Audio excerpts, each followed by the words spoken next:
दोस्तों, नवरात्रि का महापर्व बहुत ही शुभ और मंगलकारी माना जाता है। नवरात्रि के पूरे 9 दिन गंगा जल की हर एक बूंद की तरह पवित्र मानी जाती है। ये शुभ समय भक्तों के जीवन में खुशियों की सौगात लेकर आता है। आपको बता दे, इस साल माँ दुर्गा हाथी की सवारी पर पृथ्वी लोक में पधारेंगी और भक्तों की पीड़ा को मुक्त करेंगी। दोस्तों, इस बार नवरात्रि पूरे 9 दिनों तक मनाई जाएगी। नवरात्रि का महापर्व इस बार 26 सितंबर दिन सोमवार को शुरू होगा और इसका समापन 5 अक्टूबर दिन बुधवार को है। दोस्तों, ऐसे में शारदीय नवरात्रि पर माँ दुर्गा की कृपा पाने के लिए कलश स्थापना का शुभ मुहूर्त है 26 सितंबर सुबह 6:11 से लेकर 7:51 तक।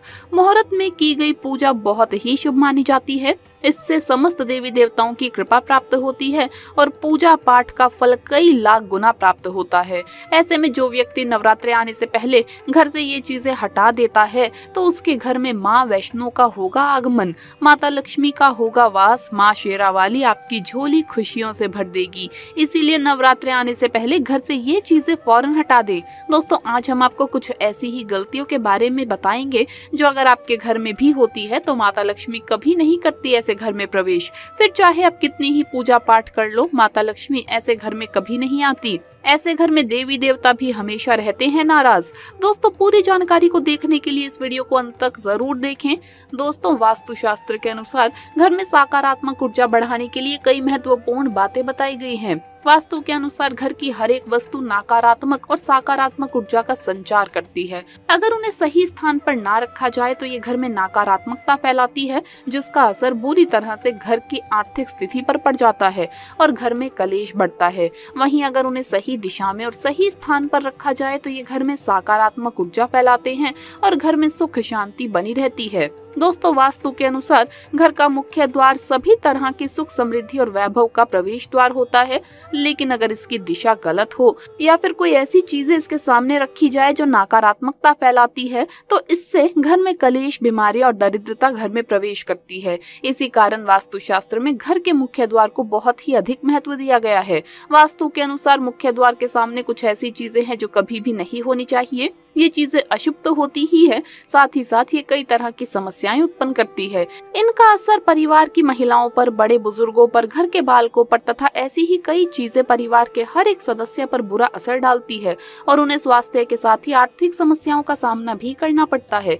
तो ऐसे में आइए हम जानते हैं मुख्य द्वार के सामने वो कौन सी चीजें हैं जो होना बहुत ही अशुभ माना गया है। दोस्तों, नंबर 1, घर के सामने गंदे पानी का जमाव। वास्तु के अनुसार घर के मुख्य द्वार के सामने गंदे पानी का जमाव होना बहुत ही अशुभ होता है। ये वास्तु दोष का कारण बनता है। साथ ही साथ इस गंदे पानी में कई हजार गुना बैक्टीरिया पनपते हैं जो परिवार के सदस्य को बीमार करते हैं। गंदे पानी का जमाव होने से हैजा, पीलिया, डायरिया तथा कैंसर होने का खतरा बना रहता है। राहु दोष उत्पन्न हो जाते हैं, माँ लक्ष्मी रुष्ट हो जाती है, शनि देव क्रोधित हो जाते हैं। इसीलिए अगर आपके घर के सामने कोई भी गंदा पानी जमा होता है तो उसे तुरंत हटा देना चाहिए या जिस गड्ढे में पानी है उसे सीमेंट से भर देना चाहिए। वास्तु के अनुसार इसे उचित नहीं माना जाता। इससे धन नष्ट हो जाता है, गरीबी सर पर चढ़ जाती है। दोस्तों, नंबर 2, कांटेदार पौधे। कांटेदार पौधे कई लोग घर की शोभा बढ़ाने के लिए घर में लगा लेते हैं, जो कि बहुत ही अशुभ माना जाता है। कांटेदार पौधों को अशुभता का प्रतीक माना जाता है। कांटेदार पौधे अगर घर के सामने लगे हों तो ये परिवार में चुभन का काम करते हैं, रिश्तों में चुभन पैदा हो जाती है। कांटेदार पौधे नकारात्मकता का कारण बनते हैं। घर के सामने या घर के बगल में कांटेदार पौधे कभी नहीं लगाने चाहिए। इससे माता लक्ष्मी प्रवेश नहीं करती बल्कि राहु केतु घर में प्रवेश कर जाते हैं। इससे घर में कलेश बढ़ता है, परिवार में नफरत हो जाती है। इसीलिए कांटेदार पौधे तुरंत हटा दें। जिस कांटेदार पौधे में फूल नहीं आते, पत्ते नहीं होते, उसका घर के आसपास होना भी घोर अनर्थ माना जाता है।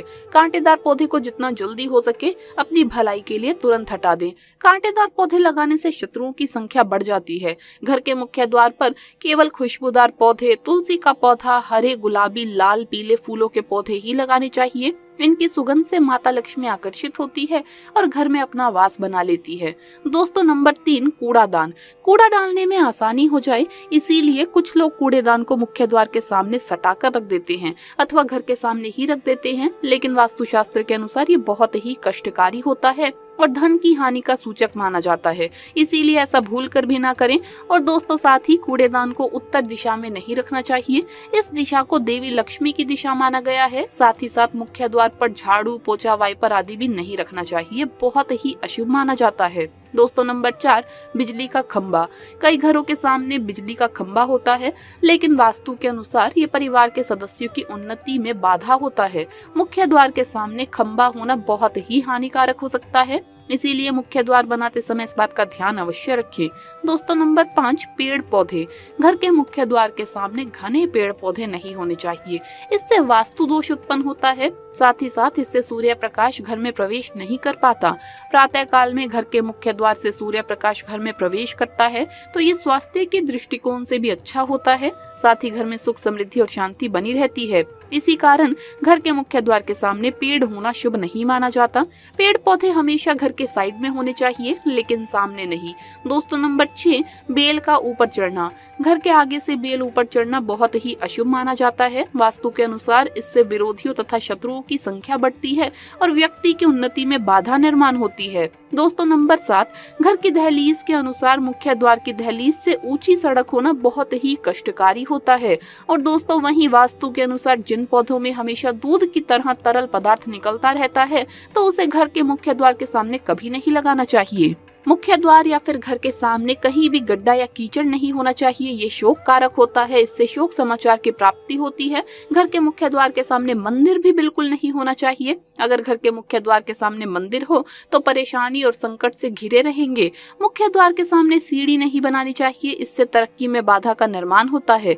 बच्चों को पढ़ाई में सफलता नहीं मिल पाती। घर के मुख्य द्वार के ऊपर अन्य द्वार होना भी नुकसानदायक होता है, इससे धन का नाश होता है। घर के ऊपर पड़ रही छाया से भी छाया वेग होता है। हालांकि ये देखना होता है कि घर के ऊपर किसकी छाया पड़ रही है, किस दिशा से किस प्रकार की छाया होती है, उसी से लाभ या फिर नुकसान का पता चलता है। दोस्तों नंबर 8, घर के मुख्य द्वार पर कभी भी माता लक्ष्मी की तस्वीर आपको बिल्कुल भी नहीं लगानी चाहिए।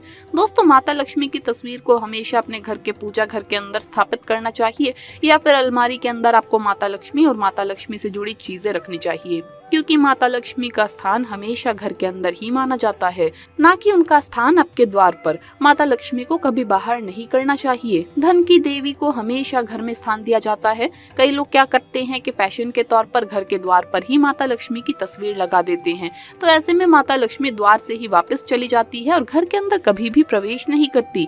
आपको इस बात का जरूर ध्यान रखना चाहिए कि प्रवेश द्वार पर चप्पल नहीं रखना चाहिए, इससे प्रवेश द्वार अपवित्र हो जाता है और नकारात्मक ऊर्जा प्रवेश कर जाती है तथा धन की देवी माता लक्ष्मी नाराज होकर चली जाती है और कभी भी आपके द्वार पर नहीं आती। दोस्तों नंबर 9, केले के पत्ते की बंदरवार अपने घर के मुख्य द्वार पर जरूर लगानी चाहिए, इससे माता लक्ष्मी आकर्षित होती है। ऐसे घर पर सदैव अपना आशीर्वाद बरसाती रहती है। बंदरवार के माध्यम से समझ लीजिए कि आपके जीवन के अंदर, घर के अंदर माता लक्ष्मी यश, वैभव, कीर्ति और कुबेर के साथ प्रवेश करती है और आपके घर का मुख्य द्वार आपको मालामाल बना देता है।